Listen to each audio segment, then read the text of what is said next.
দীর্ঘদিন ধরে তো সাংবাদিকতা করছো এবং বাংলাদেশ নিয়ে তোমার প্রত্যেকেই জানে যে একটা আলাদা ইন্টারেস্ট রয়েছে, এবং তুমি শেখ হাসিনার বাড়িতে পর্যন্ত গেছো, তার ইন্টারভিউ পর্যন্ত করেছো, মানে একদম ব্যক্তিগত স্তরে তুমি তাকে চেনো।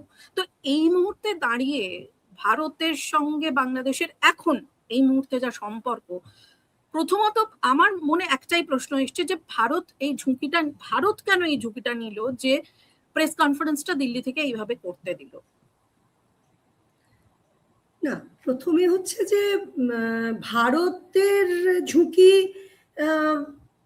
যদি ঝুঁকি শব্দটাই বলা হয়, ঝুঁকি মানে কি, এর আগে যে এই যে শেখ হাসিনা তিনি যে ভারতে এসেছেন, এটা কিন্তু সেই ৭৫-এর পর আমরা সেই যে সময়টা দেখতে পাই যে একটা দীর্ঘ ইতিহাস আছে তার এখানে থাকার, সেইভাবে আসার এই আশাটা তো এক নয়। এটা তো উনি এসেছেন, ওনাকে বা বাংলাদেশের ওনার প্রশাসন, সেই সময়কার যে প্রশাসন দিয়ে গেছে, এখানে উনি আছেন সেটা ঘোষিত। সেটা ভারতে যে উনি আছেন এবং ভারতে যে আশ্রয় আছেন সেটা ভারতে ঘোষিত। সুতরাং এটা যে আলাদা করে নতুন করে কিছু বলা হচ্ছে এরকম নয়। এটা আমি বলতে চাইছি এই প্রেস কনফারেন্সটা হওয়ার আগেই তো বাংলাদেশে মানে ঢাকার তরফ থেকে একটা সতর্কবার্তা ভারতকে দেওয়া হয়েছিল যে যদি তাকে প্রকাশ্যে এইভাবে বিবৃতি দিতে দেওয়া হয়, প্রেস কনফারেন্স করতে দেওয়া হয়, সেটা ভারতের জন্য খুব একটা ভালো হবে না, বা দুদেশের কূটনৈতিক সম্পর্কে। ভারতকে তো বাংলাদেশের এই যে ধরনের হুমকি, মানে সেটা যদি মোহাম্মদ ইউনূসের সময়কার হুমকিগুলো যদি একবার দেখো, তুমিই বলছি যেহেতু আমরা দীর্ঘদিন একসময় কলিগও ছিলাম, তো যদি দেখো সে হুমকির তো সীমা নেই। মানে গত ২ বছর আগে বা গত ২ বছর ধরে মোহাম্মদ ইউনূস যতদিন ছিলেন, তো তিনি তো যা হুমকি দিতেন তাতে প্রায় মানে উত্তর পূর্ব সমস্ত রাজ্যগুলো বাংলাদেশে ঢুকে যাচ্ছে প্রায় এরকমই দিতেন।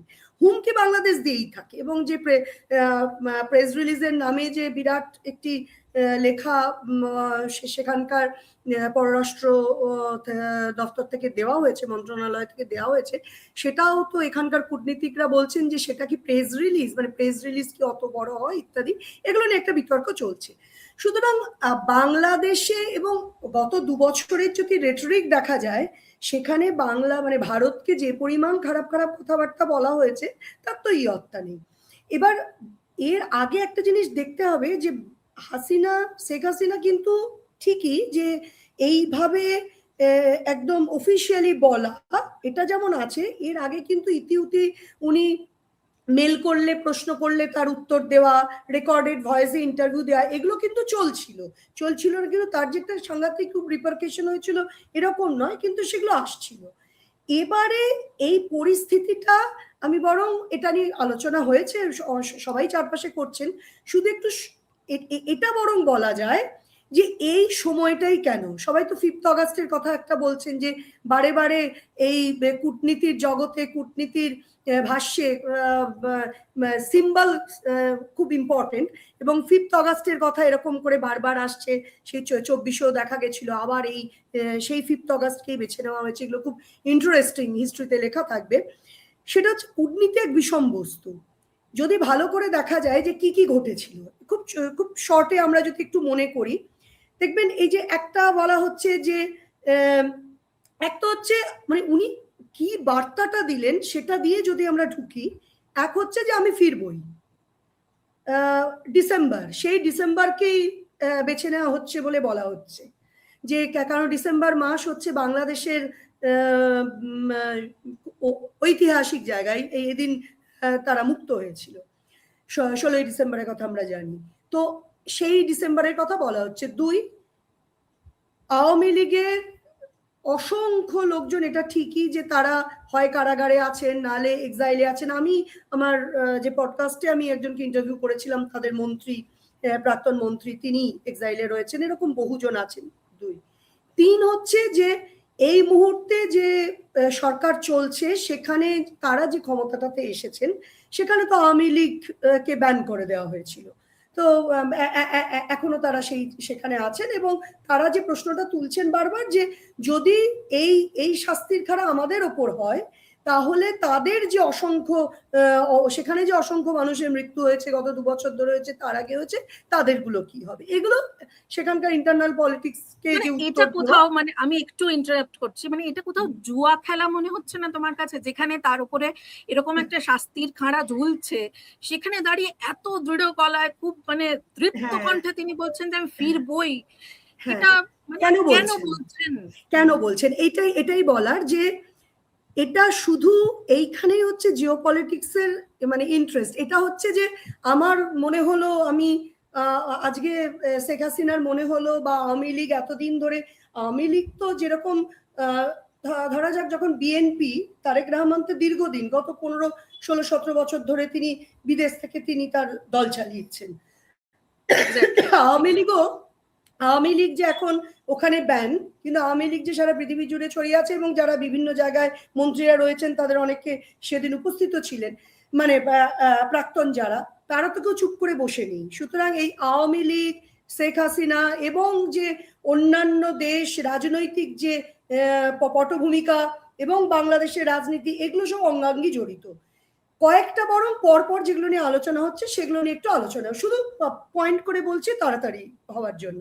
একটা হচ্ছে যেমন কিছুদিন আগেই, মানে কেন এই মুহূর্তটাই, ঠিক তার আগেই কি হলো যে সের্গেই গৌর, যিনি আমেরিকার ভারতে নিযুক্ত রাষ্ট্রদূত, এবং তিনি কিন্তু এই দক্ষিণ পূর্ব এশিয়ার যে ফরেন যে অ্যাফেয়ার্সটা রয়েছে তা সেখানকারও কিন্তু এনভয় তিনি বাংলাদেশেও গেলেন। তিনি বাংলাদেশে কি একটা নতুন একটা ওই আরেকটা প্ল্যাটফর্ম তৈরি হচ্ছে, সেটার একটা বিষয় নিয়ে আলোচনা শুধু প্রকাশ্যে শোনা গেছিল, কিন্তু তার বাইরে তিনি কি করেছিলেন সেরকম কিছু জানা যায়নি, কিন্তু তিনি ঘুরে এলেন। এটা এক। দুই, দেখা যাচ্ছে যে দীনেশ দ্বিবেদী, যিনি কিন্তু পলিটিশিয়ান, যিনি কিন্তু সেই অর্থে কূটনীতিক নন, তিনি কিন্তু বাংলাদেশের ভারতের হাই কমিশনার নিযুক্ত হয়েছেন। এটা তো ভারতের তরফ থেকেও একটা বার্তা যে রাজনৈতিক ভাবেও কিন্তু এখানে সম্পর্কের জায়গাটা কিন্তু তৈরি হবে। এটা দুই। তিন, আমরা জানি যে এই পুরোটার মধ্যে অন্য কোনো দেশ, আমরা সবসময় আমেরিকার কথা এখানে আসে, সেই এই যে গত 2 বছরে এটা বারবার বলা হয় যে শেখ হাসিনাকে যে চলে যেতে হয়েছিল, সেটা কি শেখ হাসিনা নিজেও বলেছেন যে এটা শুধুমাত্র একটা মানে খুব নিরীহ একটা ছাত্র আন্দোলন, মানে শুধুই ছাত্র আন্দোলন ছিল না। এখানে বারবার সেন্ট মার্টিনের কথা আসে, সেই সেন্ট মার্টিনের সঙ্গে মোহাম্মদ ইউনুস, এখানে বলা হয় যে আলাদা করে কিছু কোনো চুক্তি হয়েছে কি হয়নি, এগুলো খুব বিতর্কিত জায়গা। ইভেন সেদিনের বক্তব্যেও তিনি এই কথাগুলো কোট আনকোট বলেছেন, মানে তথাকথিত ছাত্র রাজনীতি বলেছেন, যে এটা কোনো ছাত্র আন্দোলন নয়, এর পেছনে অন্য কোনো রাজনৈতিক গূঢ় উদ্দেশ্য। হ্যাঁ, দেখো এটা কিন্তু না সবসময় যে আন্দোলন এটা বলে নয়, মানে সেটা আমি পশ্চিমবঙ্গের কোনো রাজনৈতিক আন্দোলন থেকে শুরু করে ঐতিহাসিক যত দেশে বিদেশে আন্দোলন যখন হয়, কোনো আন্দোলনের পেছনে একটা যে রাজনৈতিক কোনো উদ্দেশ্য থাকে না, এটা কখনো বলা যায় না। এটা সাংবাদিক হিসেবে বিভিন্ন জায়গায় আমরা দেখেছি, কিন্তু এটা আমি এখানেই আলোচনাটা করা যায়, এবং তো দেখাই গেল যে যখন আন্দোলনটা হলো তারপর কি কি ঘটলো সেটা দেখা গেল। কিন্তু তারপরের যে 2 বছরের যে এক্সপিরিয়েন্স ভারতের সঙ্গে, সেটা কিন্তু ভারতের পক্ষে একদমই সেটা সুখের জায়গা ছিল না, বা পছন্দের জায়গা ছিল না। দুই হচ্ছে যে এইখানে এই শেখ হাসিনা এইরকম হলো, দীনেশ দ্বিবেদী এখানে এলেন, এবং দেখো ভারত কি চায়, ভারতের কাছে সব সময় কূটনৈতিক ভাবে, এটা কূটনীতিতে বলাই হয় যে প্রতিবেশীকে তো আমরা বদল করতে পারি না, প্রতিবেশীকে সঙ্গে নিয়ে চলতে হয়। তো সুতরাং সবসময় একটা স্টেবল গভর্নমেন্ট, একটা ডেমোক্রেটিক একটা আবহাওয়া, এটা সবসময় ভারতেরও কাম্য, পৃথিবীর সমস্ত বড় দেশ যারা বড় বড় প্লেয়ার তাদেরও কাম্য।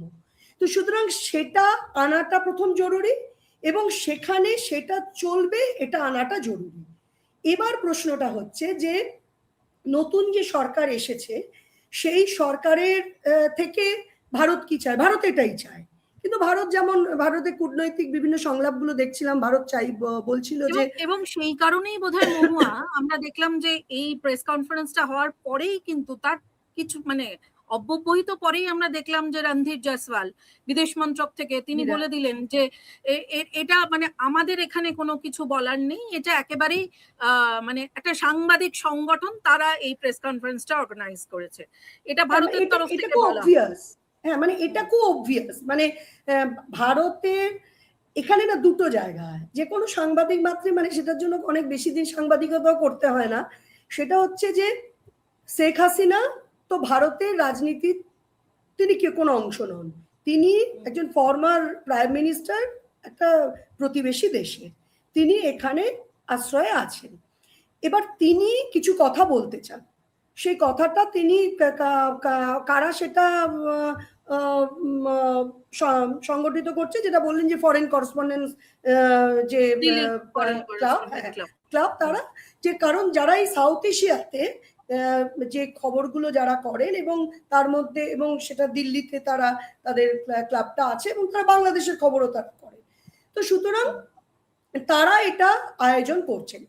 এবার যেটা হচ্ছে যে খুব ভাবের ঘরে চুরি না করে যদি এই প্রশ্ন ওঠে যে ভারত যদি না চাইতো তাহলে কি এটা করা যেত, সেটা নিশ্চয়ই করা যেত না, কিন্তু ভারত এটা কি অ্যালাউ করেছে? এখন ভারতের না অ্যালাউ করার তো কোনো সরকারি মানে কোনো আলাদা করে তো জায়গা নেই। শেখ হাসিনা কি বলে এবং একদমই খুব ঠিকভাবেই ভারতের পররাষ্ট্র দপ্তর থেকে সঙ্গে সঙ্গে বলে দেওয়া হয়েছে যে যা যা শেখ হাসিনা বলেছেন সেটা ভারতের সঙ্গে কোনো সম্পর্কযুক্ত নয়। কাজে এগুলো হচ্ছে কি এটা নিয়ে খুবই কথা হচ্ছে, ঠিক কথা, কিন্তু আমি না বহু যখন আমি তাড়াতে ছিলাম আমি বহু কূটনৈতিক মিটিং অ্যাটেন্ড করেছি, আমি কভার করেছি। এটা এই প্রত্যেকটা শব্দ কূটনীতিতে খুব ইম্পর্টেন্ট, মানে কোন শব্দ ইউজ করা হবে, কোন শব্দ ইউজ করা হবে না, কিভাবে বলা হবে কোনটা হবে না, এটাই তো কূটনীতি।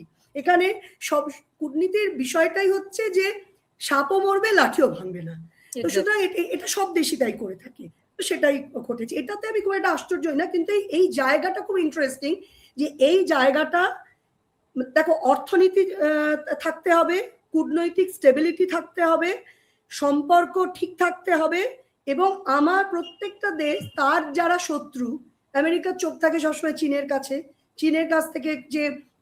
চীনের কাছ থেকে এই তারেক রহমানকে হয়তো ভারত কোথাও হয়তো এক্সপেক্ট করেছিলেন যে বাংলাদেশ থেকে তিনি যখন প্রধানমন্ত্রী হলেন তিনি কিন্তু ভারতে এখন আসেননি, কিন্তু তিনি যেমন সবাই তাকিয়ে আছে বিমস্টেকের দিকে, যে বিমস্টেকে যেহেতু সেখানে ঢাকাই সেখানে প্রধান, তো সুতরাং সেখানে নেমন্তন্ন করা হয়েছে যে তিনি আসেন কিনা, তিনি এসে কি মানে তুমি বলতে চাইছো যে চীনের সঙ্গে এখনো পর্যন্ত বাংলাদেশের যে সখ্যতা মানে গেছেন এবং যদি না আমি ভুল করে থাকি সেদিন পড়ছিলাম যে প্রায় 12টা না 13টা চুক্তি বা এগুলো কিন্তু চলছে, এবং চীন ভারতের সাথে বাংলাদেশের সেই সখ্যতা এখনো কিন্তু স্পষ্ট বা প্রমাণিত না। অনেকগুলো জায়গা রয়েছে, এগুলো সবসময় সামনে আসে না, অনেকগুলো জায়গা রয়েছে, এবং সেদিনই আলোচনা হচ্ছিল যে ভারত তো একটা রপ্তানি করতে হবে, তো চীন থেকে মূলত আমদানি করে, এবং এই যে রপ্তানির যে জায়গাটা, যেমন আমেরিকার সঙ্গে আমেরিকা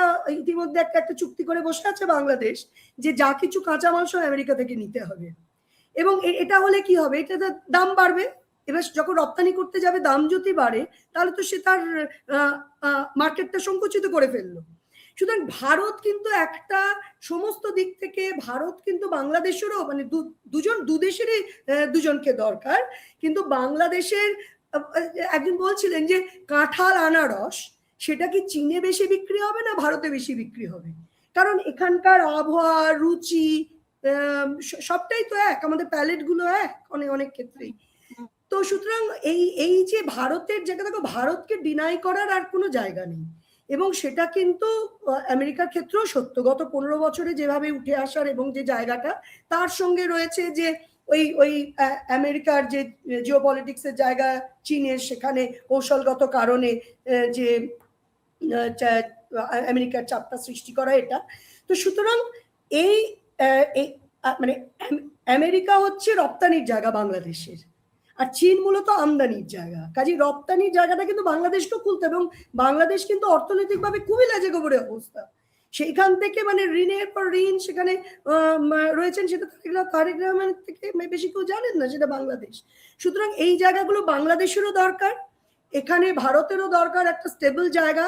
ভারতের 3টে জায়গা খুব দরকার, এটা কূটনীতি, স্টেবিলিটি, আর হচ্ছে সীমান্ত। আমরা জানি এই যে কিছুদিন আগে থেকে আমরা যে দেখছি, এই যে শুভেন্দু অধিকারীকে আমরা কি দেখলাম, সেই আগে সীমান্তে কাঁটাতারের বেড়া দেওয়া। বেড়া দেওয়া। মায়ানমারেও কিন্তু একই জিনিস হচ্ছে, জমি এক্সচেঞ্জ হচ্ছে, এবং ওই যে জায়গাটা একটা ভীষণ একটা খুব ইম্পর্টেন্ট এবং সাংঘাতিক জিওপলিটিক্যাল একটা মানে ভীষণ ইম্পর্টেন্ট জায়গা, যেখানে জঙ্গি কার্যকলাপ থেকে শুরু করে আরো মায়ানমারের যে সীমান্ত সেখানে কাজ হচ্ছে। সুতরাং এই সমস্ত জায়গাগুলোকে মিলিয়ে এই সময়টা, এবং সেখানে একটা ডেমোক্রেটিক একটা অবস্থা তৈরি হোক এবং সেই গভর্নমেন্টটা চলতে থাকুক, স্টেবিলিটি, এই জায়গাটার দিকে কিন্তু নজর আছে। এটা শেখ হাসিনা, যেটা বারবার বলা হচ্ছে যে 80 বছরের তার প্রায় বয়স, সেখানে তিনি আবারও এবং তার ইতিহাস আমরা জানি, ভারতের সঙ্গে একটা সুদীর্ঘ ইতিহাস আছে, এবং আবারও তিনি ফিরতে চাইছেন। এই যে বারবার তুমি মানে শুরুর সময় বললে, আমি যদি খুব ভুল না করি, শুধু ফিরতে চাওয়া না, তিনি বলেছেন যে তিনি আওয়ামী লীগের বেশ কিছু সদস্যকে সঙ্গে নিয়ে তিনি আত্মসমর্পণও করবেন ওখানে গিয়ে। তো হ্যাঁ, মানে এটা মানে দেখো, ভারতের দিক থেকে যদি বার্তা বলো, উনি যখন এসেছিলেন, উনি প্রাক্তন প্রধানমন্ত্রী হয়ে গেছেন বা সেই মুহূর্তে হলেন আর কি, উনি এখানে আশ্রয় নিলেন। এখন তো ওনার ওপরে তারপরের ঘটনাগুলো তারপরে ঘটেছে, যে তার বিচার হয়েছে, তার মৃত্যুদণ্ড হয়েছে, ইত্যাদি ইত্যাদি।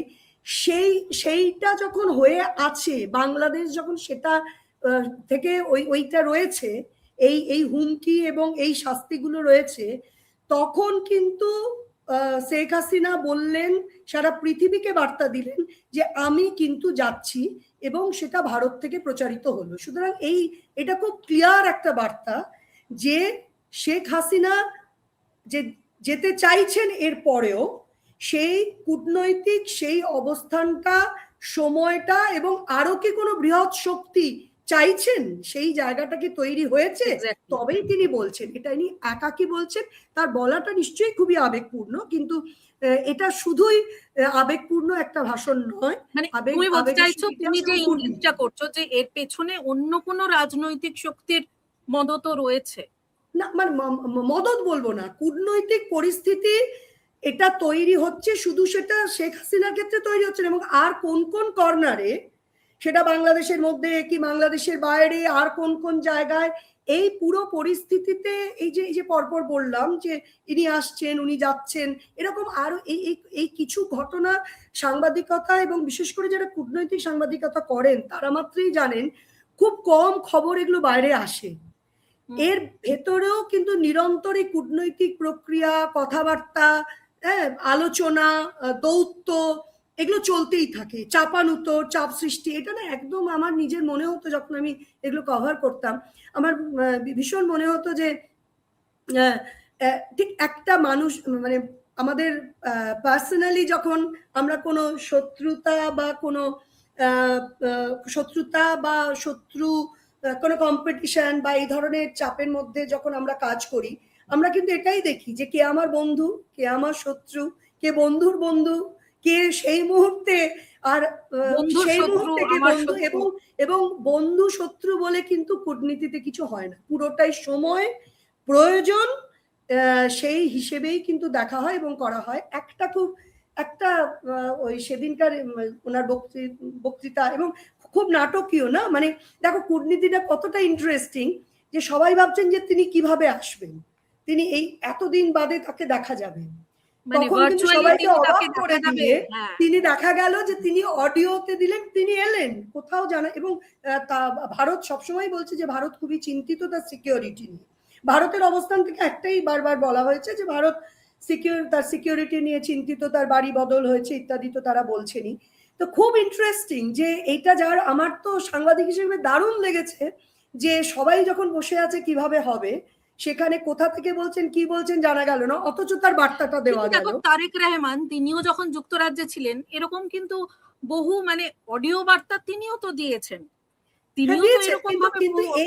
কিন্তু এইখানে এই যে অডিও বার্তাটা দেওয়া, এখানে ওই তো মানে সাপও মরলো, লাঠিও ভাঙলো না, কূটনীতিও রইলো, কেউ মানে এটা হয় কি, যে তুমি অনেক কথা বাংলাদেশ বলেছে, অনেক কিছু বলেছেন, কিন্তু ভারতের দিক থেকে আইনগতভাবে ভারত একদম প্রত্যেকটা তার ঠিক স্টেপ নিয়ে পুরো জিনিসটা হয়েছে। এটা এবার যেটা দেখার খুব ইন্টারেস্টিং, যে এই যে ডিসেম্বর মাসে উনি যাবেন বলছেন, এই অগাস্ট চলে গেল, সামনে বিমস্টেক, তারেক রহমান আসেন কিনা, আর কি কি হয়, এই যে এইটা এবার দেখার যে সামনের ডেভেলপমেন্ট গুলো কি কি হয়, সেটা খুব জরুরি।